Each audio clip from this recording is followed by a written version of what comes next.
ছেলেকে নিয়ে বিষ্ণুপুর নামক গ্রামে বাস করতেন। মিতালি দেবী ছিলেন অত্যন্ত নম্র স্বভাবের একটি মহিলা।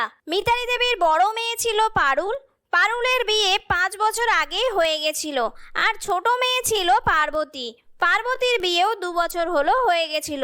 মিতালি দেবীর একমাত্র ছেলে বরুণের বিয়ের কথা বলার জন্যই পার্বতী এবং পারুলের ডাক পড়েছিল।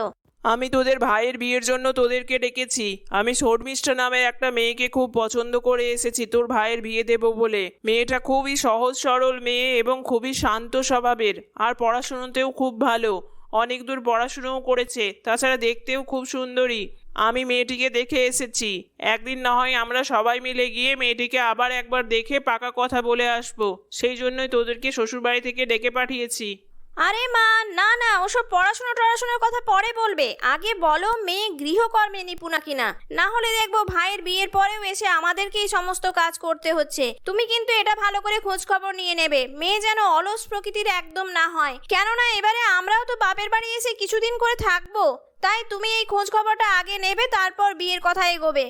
আসলে পারুল এবং পার্বতী দুজনেই ছিল অত্যন্ত অলস প্রকৃতির মহিলা। তারা বাপের বাড়ি এসেও কিচ্ছু কাজ করতো না। তাদের মা মিতালি দেবী সমস্ত কিছু কাজ করতেন, আর তারা দুই বোন পায়ের ওপর পা তুলে বসে থাকতো। তাই ভাইয়ের বিয়ের খবর পেয়ে তারা দুজনেই খুব খুশি হয় এই কারণে যে তাদের সেবা করার জন্য তাদের ভাইয়ের বউ তাদের বাড়িতে আসছে। কিছুদিনের মধ্যেই খুব ধুমধাম করে শর্মিষ্ঠা এবং বরুণের বিয়ে সম্পন্ন হলো।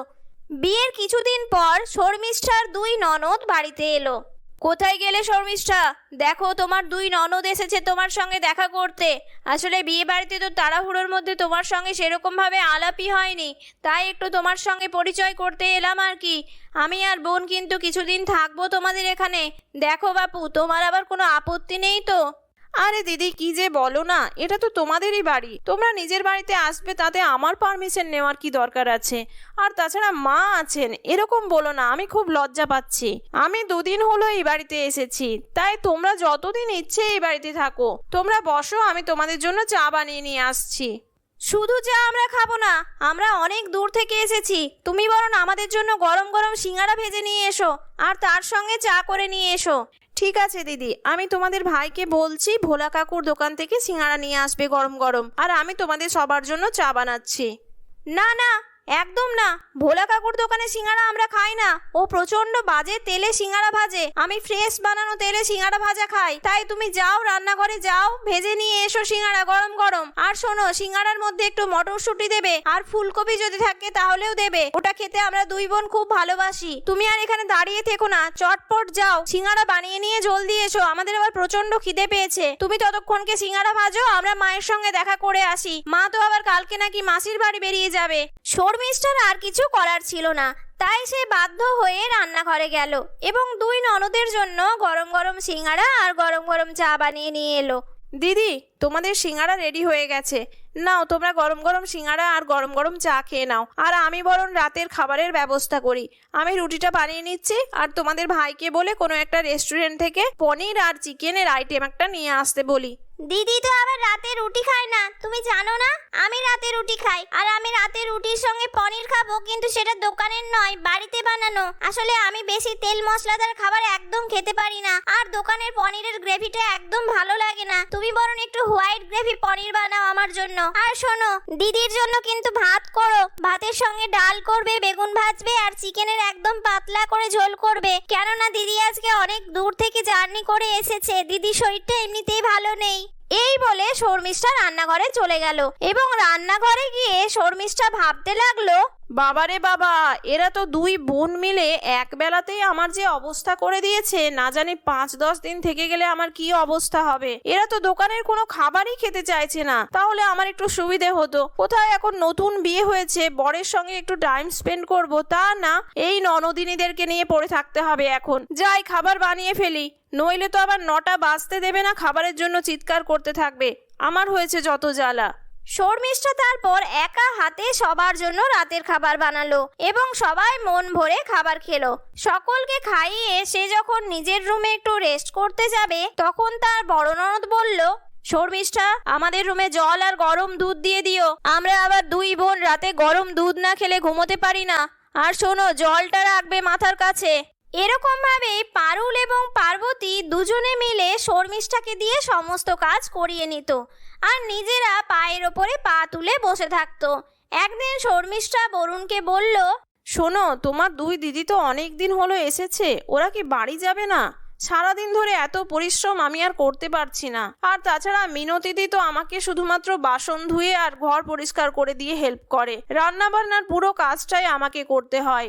আমারও শরীরটা ভালো লাগে না এত কাজকর্ম করে। দিনের বেশিরভাগ সময়টাই আমি এখন রান্নাঘরেই কাটাই, আর তোমার দিদিরা আমাকে দিয়ে সমস্ত কাজ করিয়ে নেয়, নিজেরা কিচ্ছু করে না। তুমি যদি একটু দিদিদের সঙ্গে কথা বলতে।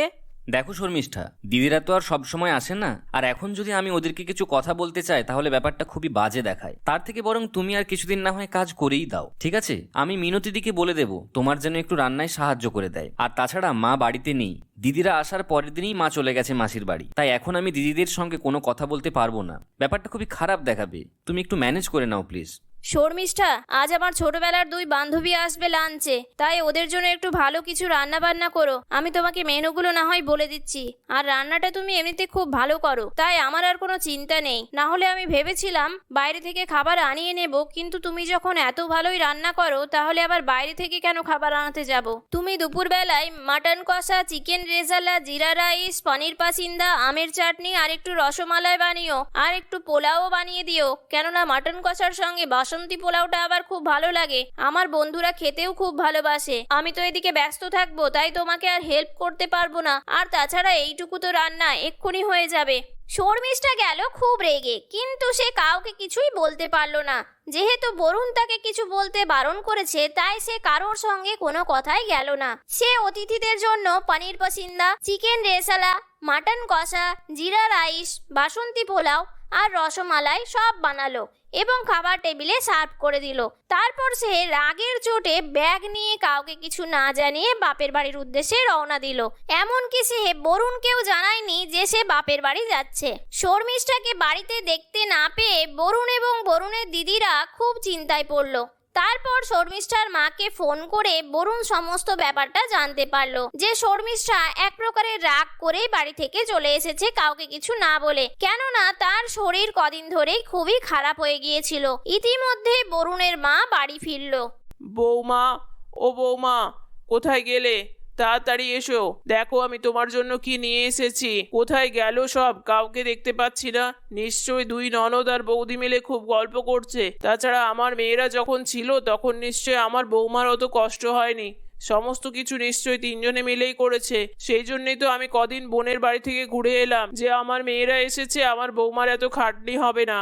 মা তুমি এসেছো? এসো এসো। শর্মিষ্ঠা কালকে বাপের বাড়ি গেছে। আসলে শর্মিষ্ঠার মায়ের শরীরটা একটু খারাপ হওয়ায় শর্মিষ্ঠাকে হঠাৎ করে যেতে হয়েছে।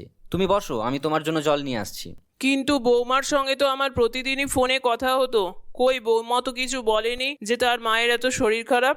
বরুণ, তুই আমাকে সত্যি কথা বলছিস তো? কেমন যেন তোর কথায় আমার বিশ্বাস হচ্ছে না। সব কিছু খুলে বল তো বাবা, কি হয়েছে? বরুণ সমস্ত ঘটনা বরুণের মাকে বলতে লাগলো এবং এই সমস্ত কথা শুনে বরুণের মা তার দুই মেয়ের ওপর প্রচন্ড রেগে গেল। পার্বতী, পারুল, এদিকে আয়। তোরা কি ধরনের আচরণ করেছিস মেয়েটার সঙ্গে? মেয়েটা তো বয়সে তোদের থেকে অনেক ছোট। তাছাড়া কদিন হলো মেয়েটা এসেছে এই বাড়িতে, এর মধ্যে তোরা ওকে দিয়ে এত গাধার খাটুনি খাটিয়েছিস যে বাধ্য হয়ে মেয়েটাকে বাপের বাড়ি চলে যেতে হয়েছে। আমি তো লজ্জায় মুখ দেখাতে পারবো না আর ওর বাপের বাড়ির কাছে। আমি ভাবলাম কোথায় আমার দুই মেয়ে আছে, আমি নিশ্চিন্ত মনে তোদের মাসির বাড়িতে গেলাম, কিন্তু তোরা ওকে দিয়ে এরকম গাধার খাটুনি খাটিয়েছিস যে মেয়েটা আর সহ্য করতে না পেরে বাপের বাড়ি চলে গেছে। তোরা তো তোদের ননদদেরকে একবেলাও সহ্য করতে পারিস না। সমস্ত কথাই আমার কানে আসে, কিন্তু আমি কিছু বলি না। তোরা দুদিনের জন্য বাপের বাড়ি আসিস বলে আমি আর তোদেরকে কিছু বলি না। তোরা শ্বশুর বাড়ি ফিরে যা এবার, আর আমার বৌমাকে ফিরিয়ে নিয়ে আসবো আমি। মা, শর্মিষ্ঠা চলে যাওয়ার পর আমরাও বুঝতে পেরেছি যে ওকে দিয়ে আমরা কতটা পরিমাণে কাজ করিয়েছি, তাই আমাদেরও খুব লজ্জা হচ্ছে। তুমি শর্মিষ্ঠাকে বরং বাড়িতে ফিরিয়ে নিয়ে এসো, আর আমরা এরকম কখনোই করব না। ওর হাতে হাতে সমস্ত কাজ করে দেবো এবার থেকে। আর তাছাড়া আমরা শ্বশুর বাড়িতে ফিরে যাব। তুমি ঠিকই বলেছ, একার হাতে এতজনের কাজকর্ম করে ও সত্যিই ক্লান্ত হয়ে গেছে। আমাদের ক্ষমা করো। এরকম ভাবে পার্বতী এবং পারুল নিজেদের ভুল বুঝতে পারলো এবং বরুণের মা বরুণের বউকে ফিরিয়ে নিয়ে এলো বাপের বাড়ি থেকে। তারপর তারা সবাই মিলে সুখে শান্তিতে সংসার করতে লাগলো। বন্ধুরা, আমাদের গল্পটি তোমাদের কেমন লাগলো কমেন্ট করে অবশ্যই জানিও। যদি ভালো লাগে তাহলে একটি লাইক করো, আর চ্যানেলটির ভিডিওগুলি ভালো লাগলে চ্যানেলটিকে সাবস্ক্রাইব করে পাশে থাকার অনুরোধ রইল। ধন্যবাদ।